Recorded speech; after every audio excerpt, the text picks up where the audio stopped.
पादप जगत।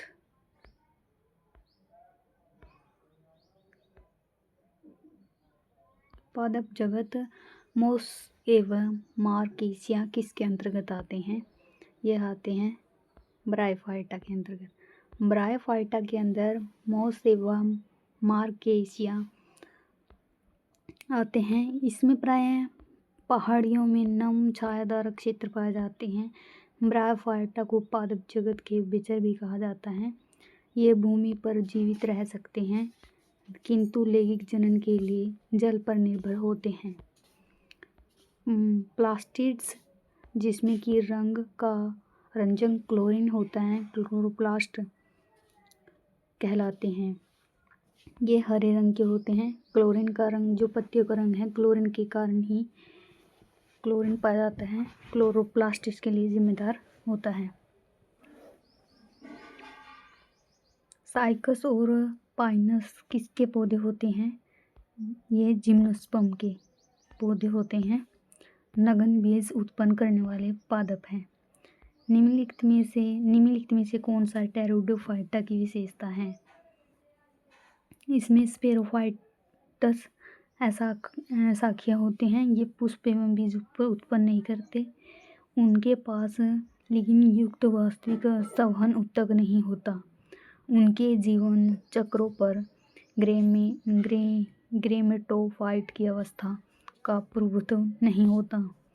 तो टेरिडोफाइट फूल एवं बीज उत्पन्न नहीं करते हैं, इसलिए वे जो बीजाणु का उपयोग करते हैं। टेरिडोफाइटा को क्रिप्टोगैम के रूप में भी जाना जाता है।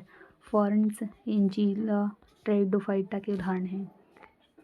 निम्नलिखित में से किस सूक्ष्मजीव के कारण ही साइट्रस कैंकर होता है? तो ये जीवाणु तथा बैक्टीरिया के कारण ही साइट्रस पौधों में जो अंगूर, नींबू आदि होने वाला एक रोग है जो पौधे एवं पत्तियों की टहनियों एवं फलों को प्रभावित करता है। इनके बीच कच्चे फल जमीन पर समय से पहले गिर जाते हैं। यह रोग वर्षा और उच्च तापमान वाले क्षेत्रों में पाया जाता है तथा इसका बारिश एवं हवा के माध्यम से प्रसार होता है।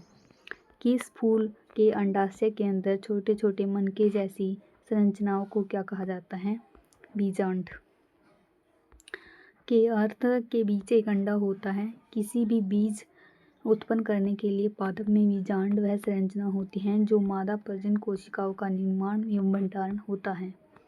निम्नलिखित में से किसमें बीज द्विबीजी बीजपत्री होते हैं?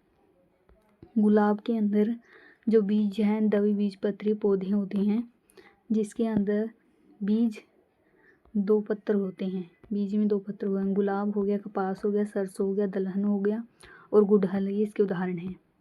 ये एक कोशिकीय जीव नहीं है। एक कोशिकीय जीव कौन सा नहीं है? पादप यानी प्लांट्स बहुकोशिकीय होते हैं। रंगीन बहुकोशीय प्रकाश संश्लेषण उत्पादक जीव सम्मिलित होते हैं। जो पेड़ पौधे पादप कोशिकाओं के बाहरी आवरण को कोशिका भित्ति कहा जाता है जो सेलुलोज की बनी होती है। मूसा प्रेडियोसिका का सामान्य प्रचलित नाम क्या है? इसको कहा जाता है केला। मोस्का पारिडिसका केले का प्रचलित नाम है। केले के पौधे को मूल रूप से लिनियस द्वारा प्रजातियों द्वारा वर्गीकृत किया जाता है जिससे कि केले पकने के रूप में उपयोग किए जाने वाले लोगों के लिए मूसा पारिडिसिका और मिठाई केले के रूप में उपयोग किए जाने के लिए इसे एम सैम्पिएटम कहा जाता है। का वंश कुकुबिरता है। इसके लिए कद्दू। कुकुबिरता कुम्हड़ा का एक विशेष स्थान है। कुकुबिरटेसी। इसके अंतर्गत 3 प्रकार की जातियां कार्शीफल, लाल कद्दू और छप्पन कद्दू और बिलियती कद्दू। पौधों में जो विभिन्न पहलुओं के वैज्ञानिक अध्ययन को क्या कहा जाता है? इसको कहा जाता है बॉटनी यानी कि वनस्पति विज्ञान। इसके अंदर 2 शाखाएं होती हैं, प्राणी विज्ञान के अंतर्गत जीव जंतु का अध्ययन होता है। वनस्पति के अंदर जो विभिन्न पौधों के विभिन्न पहलुओं का वैज्ञानिक अध्ययन होता है। निम्नलिखित में से कौन सा फूल रात में खिलता है? तो यह है एंजेलिस ट्रम्पेट, जो कि ब्रूगमेनिया नाइटशेड परिवार के सोलोनेसी में फूलों के पौधों में 7 प्रजातियों की एक प्रजाति है। इनके फूलों की विशेषता यह है कि ये रात में खिलते हैं। निम्नलिखित में से कौन सा मांसाहारी पादप है? वीनस फ्लाईट्रिप एक मांसाहारी पादप है। वीनस फ्लाईट्रिप का वानस्पतिक नाम डायनिया मसीपुल है। यह पौधा मुख्य रूप से अमेरिका के कैरोलिना प्रांत में पाया जाता है। मांसाहारी पादप ब्लेडवर्ट, सारासिनिया और बटरवर्ट्स। शैवाल मानव जाति के लिए उपयोगी क्यों होते हैं? ये ऑक्सीजन के निर्माण में सहायक होते हैं, इसलिए उपयोगी होते हैं। ऑक्सीजन के निर्माण में सहायक होते हैं। प्रकाश संश्लेषण के द्वारा अपना भोजन बनाते हैं। समुद्री झरनों, तालाबों, चट्टानों में पाए जाते हैं। 80% खाद्य पदार्थ, 75% ऑक्सीजन के निर्माण शैवाल उत्तरदायी हैं। हरे शैवाल को हरित होने के कारण ही इनको क्लोरोफिल, इनका हरित होने का कारण क्या है? क्लोरोफिल। प्रकाश संश्लेषण के द्वारा भोजन का निर्माण करते हैं। जो शैवाल प्रायः हरित युक्त, संवहन उत्तक और स्वपोषी होते हैं। ये ताजे जल, समुद्री जल, गर्म जल, झरनों एवं तालाबों आदि में पाए जाते हैं। इसमें क्लोरोफिल का हरा वर्णक है। शैवालों में 3 प्रकार के वर्णक पाए जाते हैं, लाल, हरा और भूरा। निम्नलिखित में से कौन सा वनस्पति जगत के उभयचर कहलाते हैं? ब्रायोफाइटा को वनस्पति जगत का उभयचर कहा जाता है, क्योंकि इन्हें अपने जीवन में पर्याप्त आर्द्रता की आवश्यकता होती है।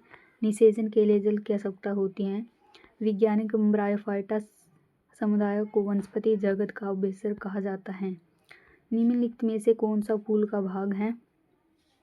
स्त्रीकेसर फूल का भाग है, जो पुष्पीय पौधों में महत्वपूर्ण अंग होता है, जो कि अकार्यक रूप से पुष्प को स्थानांतरित प्रोह है, जिस पर गांठें एवं रूपांतरित पुष्पीय पत्तियां लगी होती हैं।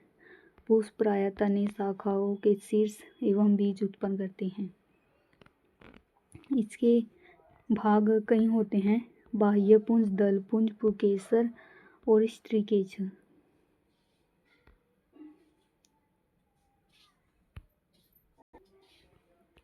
फलीदार पौधों में उपस्थिति से मिट्टी पूर्ति की जाती है राइजोबियम। जो फलीदार पौधों की जड़ों की ग्रंथियों में राइजोबियम नामक जो जीवाणु है वो पाया जाता है, जो वायुमंडल में नाइट्रोजन के स्थिरीकरण की फसल की पैदावार बढ़ाने में सहायक होता है। अगर नाइट्रोजन, जो राइजोबियम नामक जीवाणु है, अगर किस में पाया जाता है तो मटर इसका सबसे अच्छा उदाहरण है। जो पौधे की पत्ती का वह भाग जो कि जिसमें तने से जोड़ता है, जो इसे तने से जोड़ता है, वह क्या कहलाता है? वो कहलाएगा अपना चपटी संरचनाओं के रूप में उपस्थित होते हैं डंठल। पौधों एवं पत्तियों में चपटी एवं हरे रंग की सजीव संरचना होती है। क्लोरोफिल नामक पदार्थ में उपस्थिति के कारण पत्तियों का रंग हरा होता है। पत्तियों में चपटे भाग को फलक कहते हैं। पत्ती के डंठल द्वारा तने से जुड़ी होती है। डंठल को पर्णवृत्त कहा जाता है। असंख्य छोटे छोटे छिद्र होते हैं, जिनको हम स्टोमेटा या फिर रंध्र कहा जाता है। प्रकाश संश्लेषण के लिए जरूरी CO2 इन्हीं रंध्रों के द्वारा पत्ती के अंदर प्रवेश करती है। निम्नलिखित में से किस बीज का बीजावरण बनाता है? तो ये बनाता है अपना अध्यावरण। अध्यावरण किसी बीज का बीजावरण बनाता है। बीजावरण बीज के आंतरिक भाग की रक्षा करता है। यह 2 परतों से मिलकर बनता है। बाह्य अध्यावरण मोटी होती है और यह बीज चोल के नाम से जाना जाता है। भीतरी परत पतली होती है जिसे कवच एवं टेगमेन के नाम से जानते हैं। पत्तियों में मौजूद हरा रंग किसके कारण होता है? क्लोरोफिल के कारण। सूर्य के प्रकाश में पौधों महत्वपूर्ण भूमिका निभाती है। हरा एक लवक होता है जिसके क्लोरोफिल कहते हैं। उपस्थिति के कारण पत्तियों का रंग हरा होता है। प्रकाश संश्लेषण में मदद करता है और ऊर्जा एवं पौधे में भोजन के रूप में स्थानांतरित होती हैं। पौधों में प्रकाश संश्लेषण एवं प्रकाश ऊर्जा में परिवर्तित करता है तो प्रकाश ऊर्जा को रासायनिक ऊर्जा में परिवर्तित करता है। प्रकाश संश्लेषण वह प्रक्रिया है जिसमें हरे पौधे सूर्य के प्रकाश की उपस्थिति में H2O, कार्बन डाइऑक्साइड, कार्बोहाइड्रेट भोजन का निर्माण करते हैं तथा इसमें उत्पाद ऑक्सीजन युक्त करते हैं। पौधों में जो जल परिवहन का कार्य करता है जाइलम, और जो फलों का फ्लोएम। दो प्रकार के ऊतक होते हैं, जाइलम और फ्लोएम। जाइलम एक जटिल एवं स्थायी ऊतक है जो पौधों में पानी खनिज का परिवहन करता है, जबकि फ्लोएम है पत्तियों में भोजन और विभिन्न भागों में पहुंचाने का कार्य करता है। स्पर्श के कारण पौधों में होने वाली दिशात्मक वृद्धि को क्या कहा जाता है? इसको थिग्मोनास्टी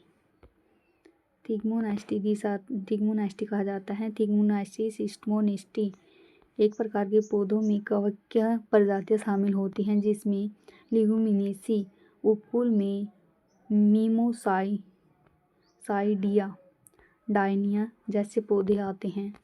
पौधों एवं पशुओं में जैविक घटनाओं प्रजनन एवं प्रवासन आदि के समय अध्ययन की क्या कहलाता है? इसको कहा जाता है फिनोलॉजी। इसके अंतर्गत पौधे एवं पशुओं की जैविक घटनाओं जैसे फूल खिलना, पत्ती निकलना, सुप्तावस्था, प्रजनन एवं प्रवासन आदि का अध्ययन किया जाता है। पोमो फलों से संबंधित होता है, फाइकोसेफालों का अध्ययन और लाइकेन से। प्रकाश उद्दीपन के कारण पौधों में होने वाली गति को क्या कहा जाता है? इसको प्रकाशानुवर्तन कहा जाता है। प्रकाश के उद्दीपन के कारण पौधों में होने वाली गति को प्रकाश उद्दीपन कहा जाता है। यह गति सर्वाधिक पौधों में ही देखा जाता है। अक्सर पौधों के सूर्य की दिशा में बढ़ते हैं। पौधे अक्सर सूर्य की दिशा में बढ़ते हैं। सूर्य की ओर बढ़ने के कारण ही धन प्रकाशानुवर्तन तथा प्रकाश के विपरीत दिशा में बढ़ने को ऋण प्रकाशानुवर्तन कहा जाता है।